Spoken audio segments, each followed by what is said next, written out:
Hi, friends. Hope you're well.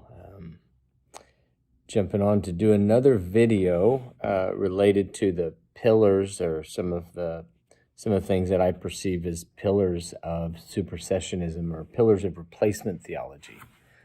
And because it has a pretty long history, and for some of us, it's quite absurd to imagine that supersessionism has continued quite this long. But so I wanted to highlight just a few of the pillars that have kind of undergirded the idea over the years. And I, of course, did. We had the video recently about New Testament priority.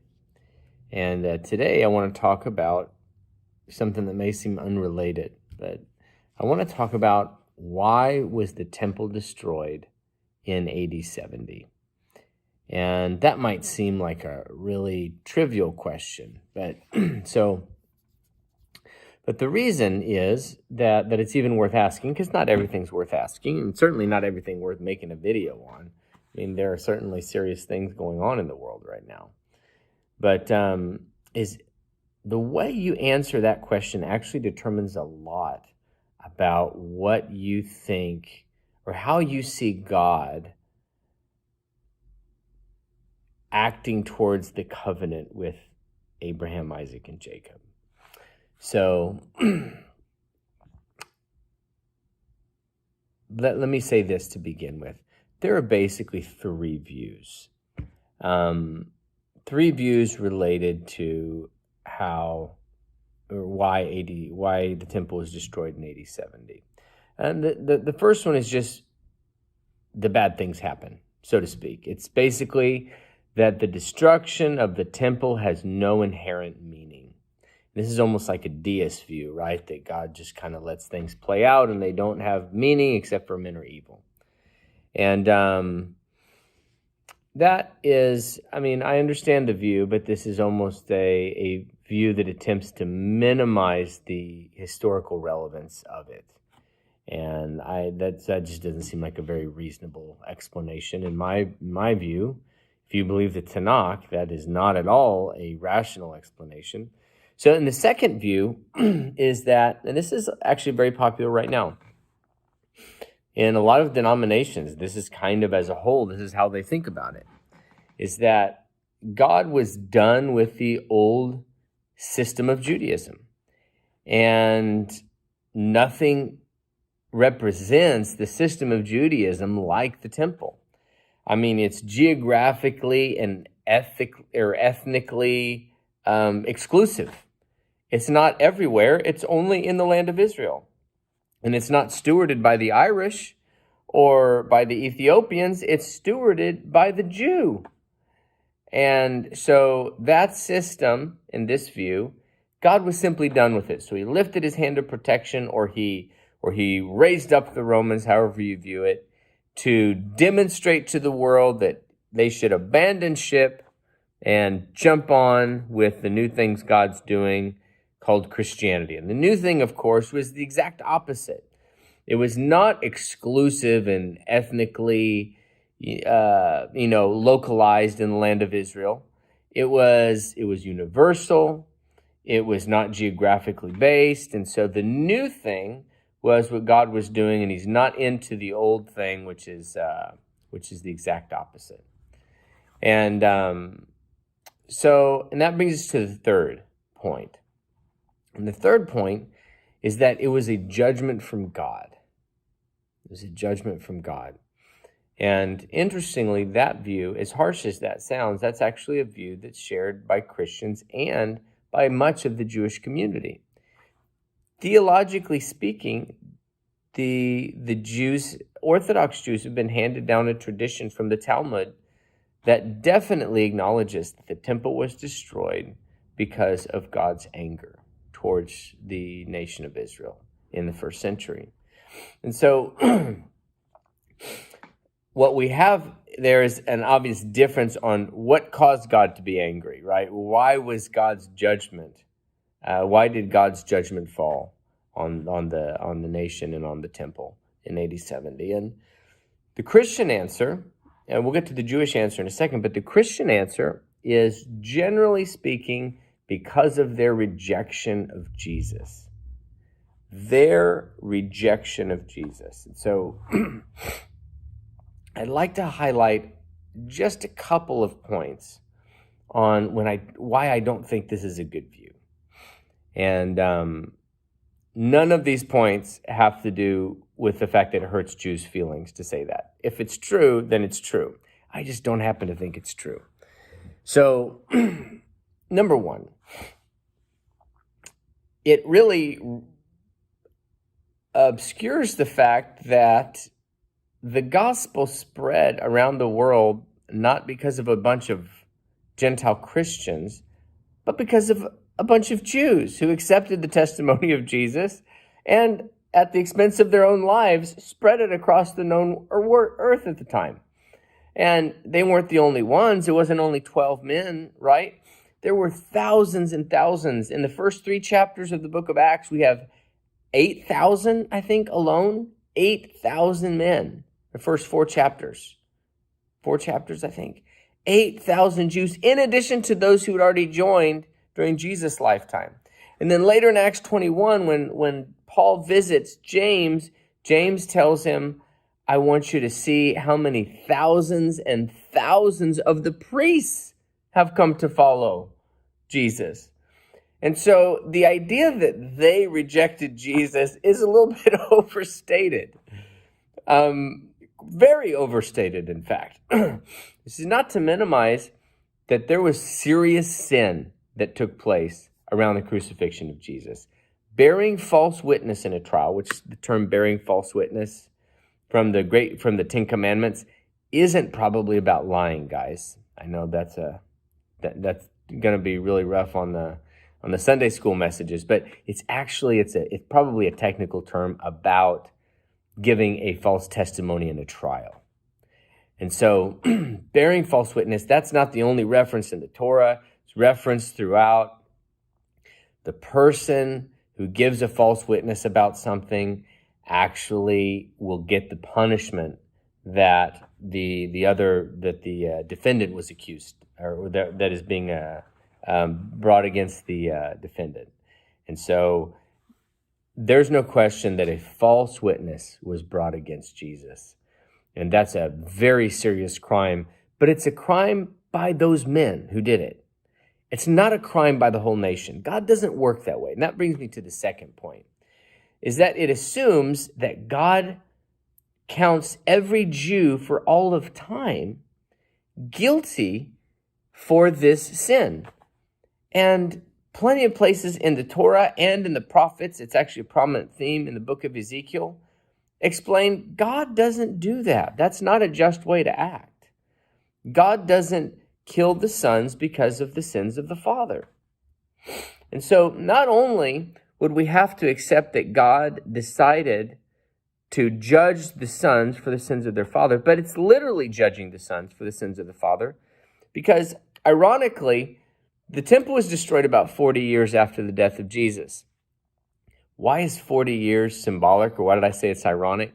Because you remember back in the wilderness period when that generation sinned, and he wanted to purge the congregation of Israel from the sinful generation, how long did he have to wait to purge out that generation of rebels so that he could basically enter in with a new group that wasn't guilty of that rebellion?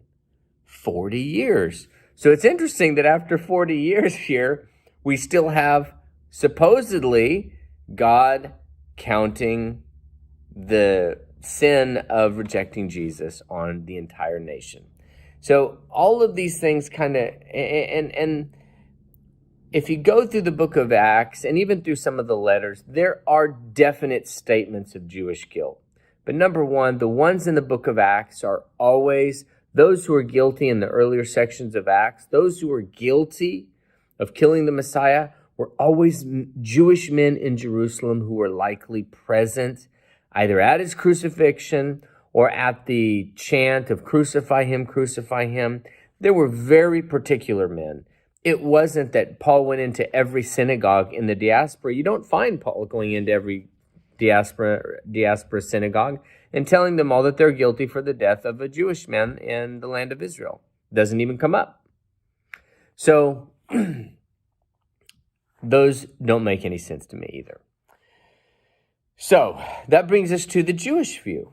And the Jewish view is, again, been handed down the tradition from the Talmud in Tractate Yoma.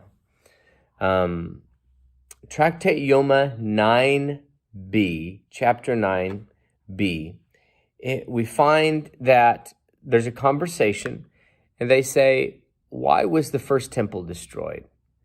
And the first temple was destroyed for obvious reasons, because all the prophets explained, right? Idolatry, immorality, social injustice were rampant. That's just the way it was. These men were not devoted to the God of Israel, and it was very easy to see. Then it raised the question with some of the other leaders there, some of the other sages, and they said, but the second temple period, the period around the second temple in the first century, they didn't call it the first century, but the Jewish people, the nation was unusually devout at that time.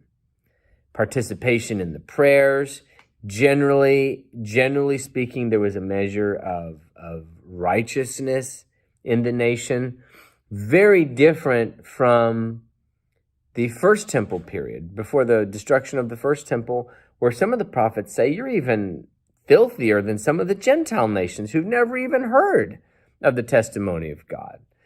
And so, but this one was different. And so the question was, well then, why did God judge the nation and give us over to our enemies and allow for the temple to be destroyed? And the answer, and this becomes kind of the punchline of the stories, the answer is called baseless. It's a translation would be baseless hatred, unreasonable hatred.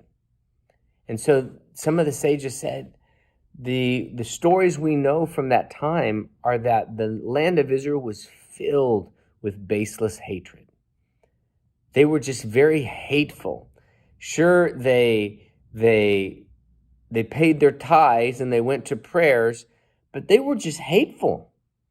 And it got to the point where God couldn't allow his covenant people, who are called to be a light to the nations, to highlight to the nations what he's like. He couldn't let them go on like this anymore.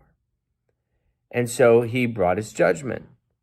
And so one of the things I think this reveals is the destruction of the temple, I think, properly seen, ought to reveal that God is still very much in covenant with the people of Israel, the descendants of Abraham. And God cares very much about the land of Israel, and God even cares very much about the temple. All of the language in the New Testament is very positive about the temple. It's not very positive about how the temple is being run at the time, the Sadducee problem, but that's a story for another video. But the apostles, after ingesting the teachings of Jesus for 3.5 years, are still going daily into the temple for prayers when they relocate to Jerusalem after Jesus' ascension. So there's no conflict there. So what we have then is the destruction of the temple is rather a sign of God's commitment to maintaining the terms of the covenant, which in itself is a commitment to the covenant. It's not apathy. It's not disregard. It's actually the expression of God's commitment to continue in the covenant. And so therefore, the terms of the covenant already outlined in the Torah, right? Outlined Deuteronomy 28, 32, Leviticus 26. These terms of the covenant are already in place, and the fact that he's still walking out these terms of the covenant is an indicator to us that God is still in covenant with that people. And so then you have like commentary in 2 Maccabees 6, where they talk about how to view God's dealings with the nation of Israel. And the author of 2 Maccabees says, we have to be aware that God doesn't deal with our sins the way he deals with the nations. So with the nations, he lets their sin rise until it's completely full, but then he has to judge them severely. With us, he doesn't let it get full. He doesn't let it get to that point. He judges us quickly because he's not willing to let us be completely blotted out as a nation. So that brings me to the last point. If that's the case, the second temple definitely had prophets calling the people out on idolatry, immorality, and social justice. That's what the prophetic period was about, really. And so what about this period? Did we have any prophets that God sent if he's so committed to the covenant? And in this context, I just like to highlight the teachings of Jesus. I just like to highlight how uniquely the teachings of Jesus address issues of hatred and call the Jewish people to love and forgive one another. And I specifically have in mind like the end of chapter 5 of Matthew, where he's going to say, turn the other cheek if you're compelled to walk 1 mile, walk 2. And he's going to say, if you only love those who love you, what good is that? Even the Gentiles do that. And so it's a very particular calling to the Jew there. He's actually highlighting his Jewish brothers, apparently speaking into this context that I think actually seems quite credible. That there was it was just a hateful generation. There was no love. Not no love, but it was a very loveless generation. And so he's calling them out specifically. He says, look at your Father in heaven. He sends rain on the just and the unjust and causes the sun to shine on the righteous and the wicked. Now, you do good to those who do evil to you. Pray for those who hate you, so that you can be sons of your Father who are in heaven. All that to say, I want to bring this all back around now and say, one, I think that it was a judgment from God, and it expresses his ongoing commitment to the covenant, number one. Number two, I think it was because of baseless hatred. I really do think the rabbis were right. And I think that the words of the prophet Jesus, we know more than a prophet, he's the Messiah, but the words of that prophet sent to that generation, calling them to love and forgiveness and turning the other cheek and blessing and praying for their enemies, so that specifically not acting like the Gentiles, so that they could be that city on a hill, the light that can't be placed under a bushel, that the testimony of what the God of Israel is like would actually be seen amongst their people. And I think that God has essentially decided, I won't have it any other way. I'm going to ensure that they are a faithful witness to what I'm like to the nations of the earth. And in that generation, the baseless hatred could not be reconciled with his character. And so we had the judgment, but we know redemption is coming, and the God of Israel will be vindicated, his covenant will be vindicated, and all will know of his ongoing, steadfast, unshakable commitment to his covenant with Abraham and his descendants. And I think that seeing AD 70 and the destruction of the temple in this light is quite crucial for understanding the narrative of the Bible. If you see it wrong, the narrative of the Bible is severed, and then a new narrative has to begin. And I just don't think that's necessary. I think that us Gentiles, I'm Irish, and I think that God's love for me is absolutely has room in the language of the prophets and in the language of the Tanakh and, in the language of the apostles, even with an ongoing commitment to the election of Israel. And so I hope that this is encouraging, and I hope you can kind of find how I'm trying to navigate this question of replacement theology and some of the pillars that have historically undergirded the these ideas. So as always, you can leave comments below or questions if you have them, and I'll get back with them as soon as I can. But Lord be with you all. Peace.